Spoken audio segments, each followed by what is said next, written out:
Olha pessoal, seja muito bem-vindo. A gente vai começar já a abordar toda a teoria necessária para a gente aplicar esse método de orçamento preliminar, de orçamento paramétrico, que é onde a gente vai utilizar aqui o CUB, né, o custo unitário básico da construção, e onde que a gente vai conseguir fazer esse estudo de viabilidade, né, e entre outras características. Então a gente vai começar aqui, eu vou mostrar no meu computador aqui.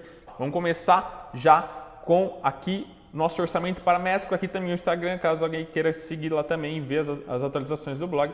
Começando aqui, o que é o orçamento paramétrico?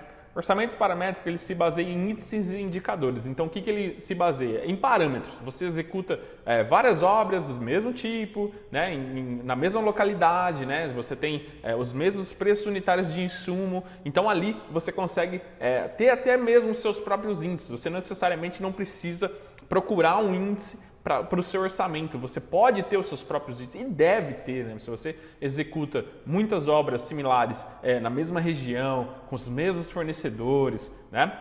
Só mudando os clientes, você consegue ter uma base por etapa de quanto que você gasta em cada etapa do seu orçamento, quanto que você gasta em infraestrutura, em superestrutura, nos serviços preliminares, na parte de movimentação de terra, quanto que você gasta com alvenaria. Então você consegue fazer isso, né? Ah, eu gasto 10% com instalações elétricas. Então você sabe, você tem esse parâmetro em mãos, esses dados, porque se você mede, se você tem métricas, né, de orçamento previsto, com orçamento realizado, você já tem essa base na mão. Às vezes falta identificar, falta colocar ali, planilhar, ver, né, documentar isso, mas muita gente tem muita informação valiosa em mãos e nem sabe disso, nem se atenta a isso. Então, é importante você também identificar se na sua empresa você já possui um histórico de compras realizadas, dependendo do software que você utiliza aí na sua empresa, tem softwares que fazem isso automaticamente. Então, é bem legal você ter esse controle para gerar esses índices, tá?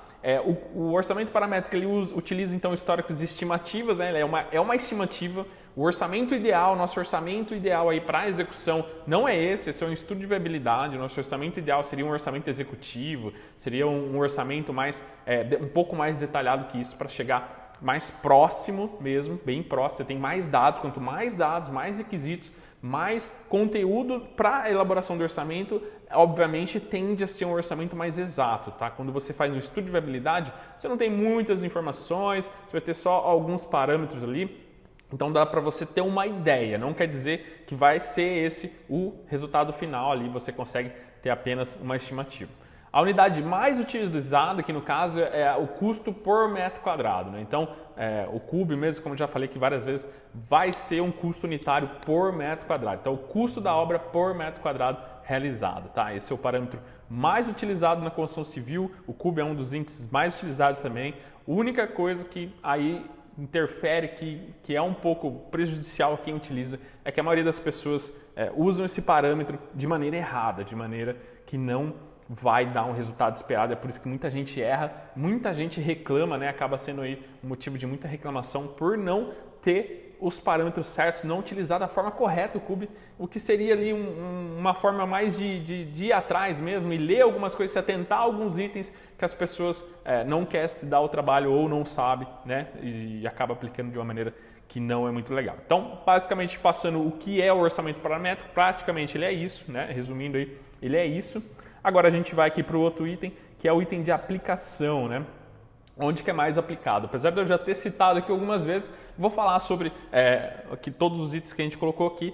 O primeiro aí, o mais utilizado é realmente para o estudo de viabilidade financeira de obra. Então você está no começo ali da sua vida útil do projeto, né? Você está no começo da execução, ainda é um empreendimento a ser executado, a construtora já foi com a incorporadora ver algum terreno, estão estudando, às vezes tem investidores que vai ou não tomar uma decisão em cima desse estudo de viabilidade, se compensa ou não realizar essa obra, né? Eu já passei por algumas consultoras onde foram feitos esse estudo de maneira muito superficial e depois isso acarreta a um prejuízo, a surpresas lá na frente que, assim, às vezes não é irreversível. Então tem que tomar cuidado na hora de fazer esse estudo, né? Mas você tem que tomar realmente muito, muito cuidado nesse estudo para depois, a hora que isso virar um projeto, virar mesmo uma obra, alguns itens que você colocou aqui no estudo de viabilidade, algumas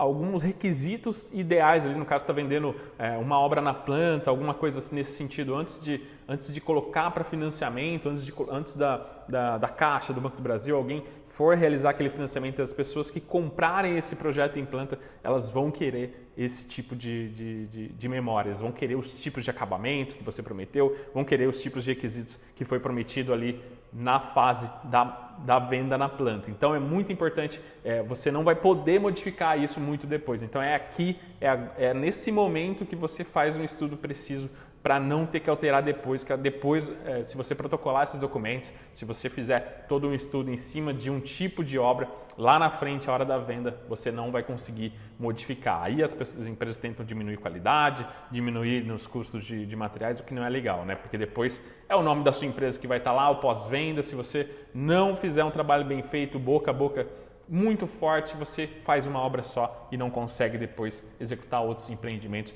acaba queimando aí a sua empresa. O segundo item que mais é utilizado, o estudo de viabilidade, também serve para verificar os orçamentos executivos. Então, você elaborou um orçamento de estudo preliminar, você guarda ele, utiliza ele, né, o estudo de viabilidade, depois começa a elaborar os projetos, começa a ter projetos de arquitetura, geralmente os primeiros projetos é aquele projeto mais de arquitetura, que é exigido pela prefeitura, né, que vai ter todo o trâmite legal das incorporadoras, das consultoras, de levar isso até os órgãos, então eles vão exigir isso, que é um projeto mais um pouquinho mais elaborado, né, com alguns itens ali, não é completo, mas já é alguma coisa mais elaborada.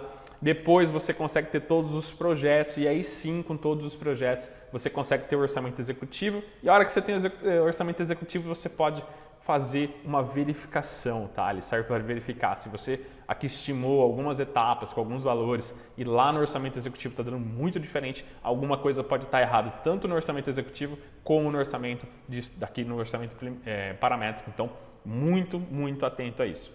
O terceiro, comparativo com obras similares, como eu já falei aqui no início desse vídeo, né? Já dei aqui um spoiler, já falei sobre o comparativo de obras similares que você pode e deve estar fazendo esse estudo, ele também serve para isso, então, para você comparar entre as obras que são similares. A margem de erro também é de 10% a 20%, dependendo aí da experiência de quem está orçando.